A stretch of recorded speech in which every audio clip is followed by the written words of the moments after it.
Hello you all! Welcome back to another episode of Asian Tea Files. Today we are taking a trip to China. Imagine meeting a guy who's attractive, funny, texts you good morning every day. Except flirting with women is literally how he pays his bills.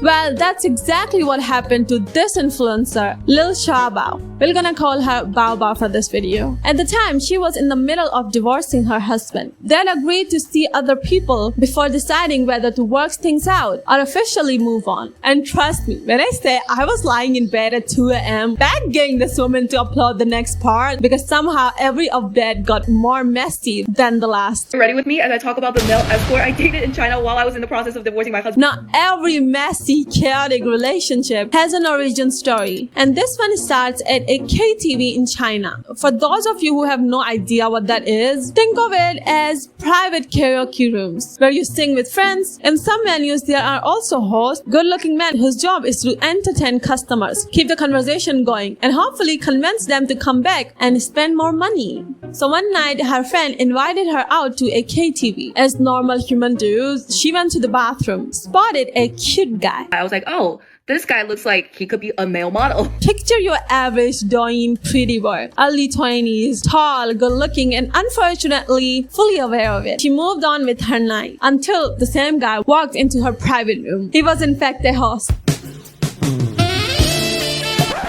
By the end of the night, he asked her for her WeChat. His excuse? If you are ever bored, feel free to hit me up. Under normal circumstances, that's pretty smooth line. But remember, being charming isn't his personality. That's his job. In her head, she's thinking, oh, am I his next victim or a fish? But she still chose to give it a try. A couple days go by and this dude is messaging me good morning, good night. Like, what are you doing? What are you up to? And I still at this point, I'm like, okay, he's trying to get money out of me. Fast forward a little and she invites him to an amusement park. So she asks him and he goes, oh my god, like I hate roller coaster. I'm so scared of roller coaster. This dude posts, I will only go if it's with you. I'm like, okay, so we playing games now. Well, that lasted about 30 seconds. The second the ride started, this grown man was screaming, grabbing onto her for dear life. She realized pretty soon she wasn't on a date, she was babysitting. You guys need to keep in mind that these people are usually under agency and they are trained professionals to get you spend more money on them. Quick host club lore, you can either book a specific host online or walk in and pick whoever's available. So even if nobody chooses him or any host that night, these hosts still has to show up. And hopes someone picks them. So she asked him like, don't you want to go to your job? It's getting late. And he goes, I don't want to go to work. First of all, shut up, you freaking big baby. Sir, you've known her for approximately 5 business hours. Get a grip. He was basically saying like, he'll just pay the deduction fee. Do I have any plans for tonight? Okay, when he said that, I was kind of side-eyeing him because I was like, you're fine, but you're like not Jackson Wing fine. Like, we ain't fucking tonight. Now, before anyone starts calling her messy, remember, they weren't exclusive. Like, they just met. So she was still talking to other guys. And trust me, that little detail is going to matter later.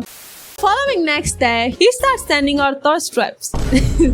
Oh boy. This dude is sending me thirst traps of himself and my close friends have seen some of that thirst traps. At this point, not gonna lie, she was kinda into him. The tension was high. A few days later, they went drinking. And after like around 7 drinks, he completely folded. She goes, sir, hold on. How do you do this for a living but you don't even know your limits? Either this man has a tolerance of a juice box or he deserves a fake Oscar. She genuinely couldn't tell.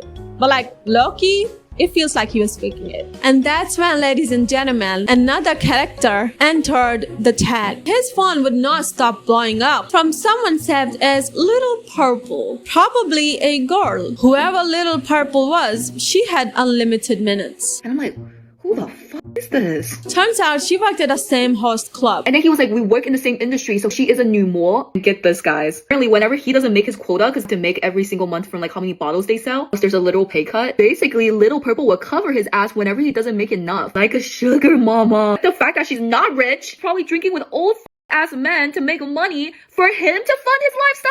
Oh my god. There was clearly something going on between them, but we don't know yet. So when Bao Bao confronted him, he insisted they were just co-workers.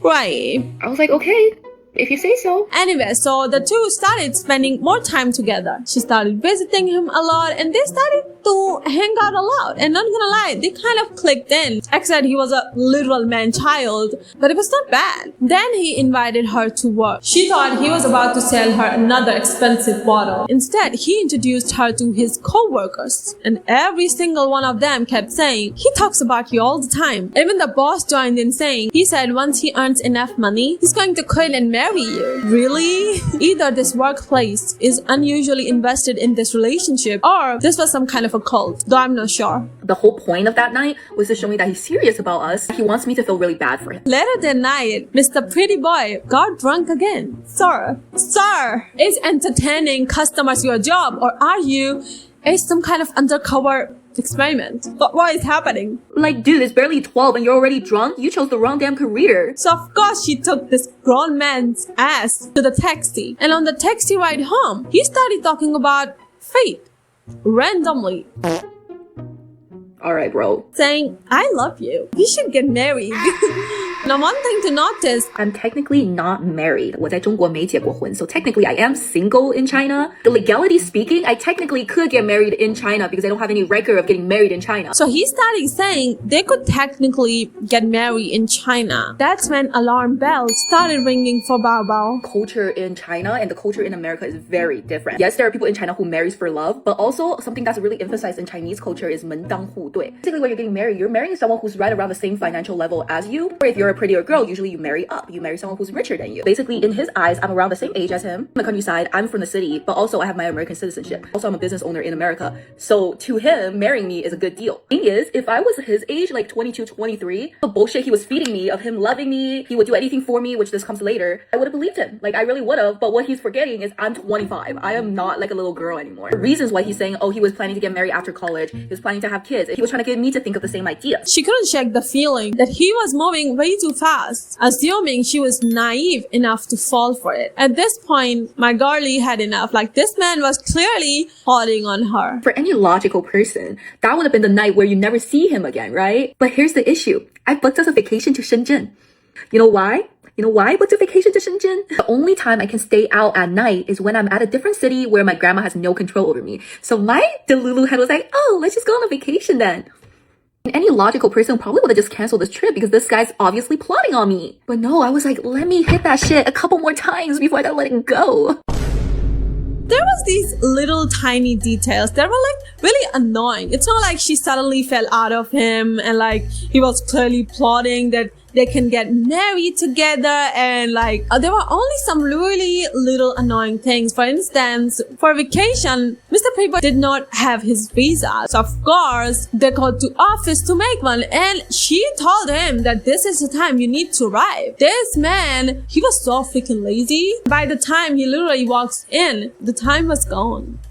I'm a very efficient person, and this dude, oh my god, he is not. Anyways, one day they were having dinner. Bao Bao went to the bathroom, leaving her phone to the table. When she came back, something felt off. The pretty boy had somehow gone through her phone. Excuse me? Tell me how the heck this man knew her passcode. This mother must have peeked out of my phone when I was putting my password whenever I did, because why did he know my goddamn password? You little sneaky snack.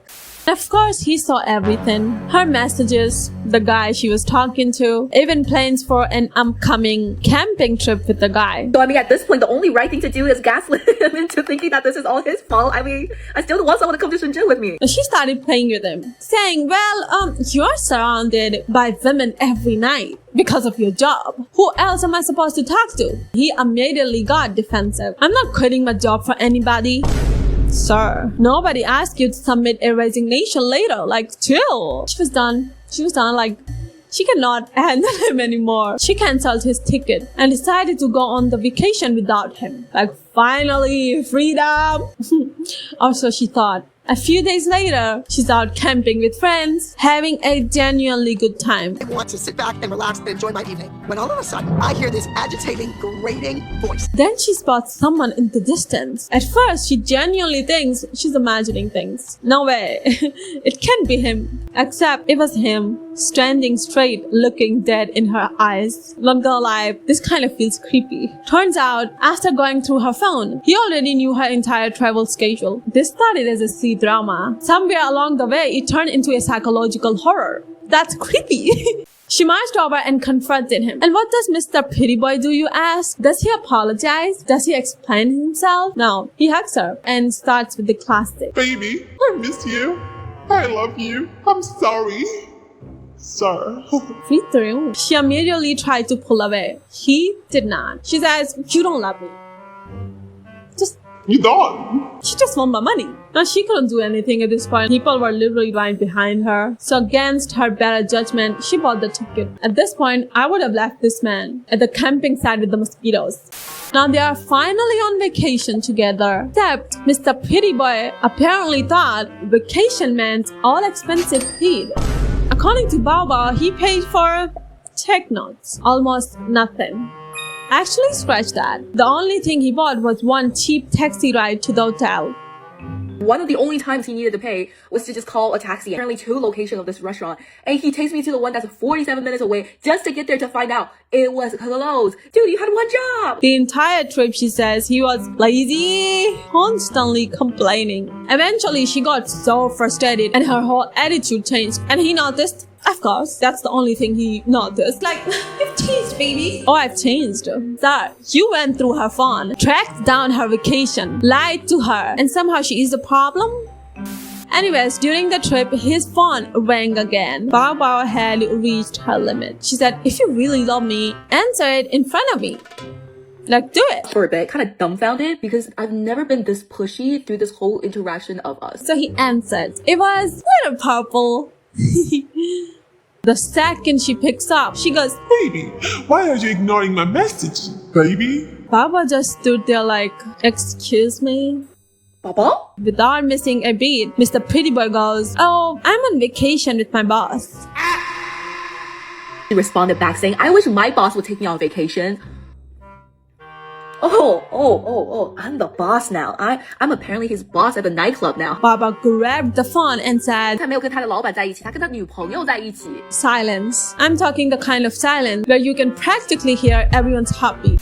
Now Baba kept telling herself, we're just gonna survive this vacation and never gonna see this man again. Meanwhile, Mr. Pretty Boy, or should I say Mr. Giant Toddler, kept side talking her, acting clingy, following her around. Eventually, the day comes and she left for Hong Kong. And remember, he didn't arrive on time for visa. So he did not have a visa, so he couldn't go with her. And this grown man started throwing a tantrum because he couldn't go. He goes, I guess I'll have to sleep in an internet cafe. Can you give me money? Boy. Anyway, somehow she did.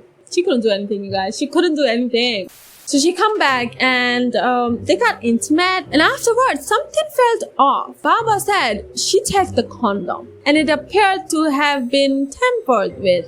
Which was kind of like, she didn't like that man, but she was like kind of into him for some time. And that hurts her a lot. She didn't confront him right away. She just sat with that feeling. One day, she's like, okay, now I'm gonna go and confront him. She get him outside and finally asked him, did you mess with the condom? His response was basically, I wasn't paying attention. And so it was completely broke her because she knew he did that on purpose. He was clearly lying. She went home after this, and after that, she never saw him again. She sent him this giant message. Did I go look at his profile a couple times after? I did. And dating Lil Purple now. They are together.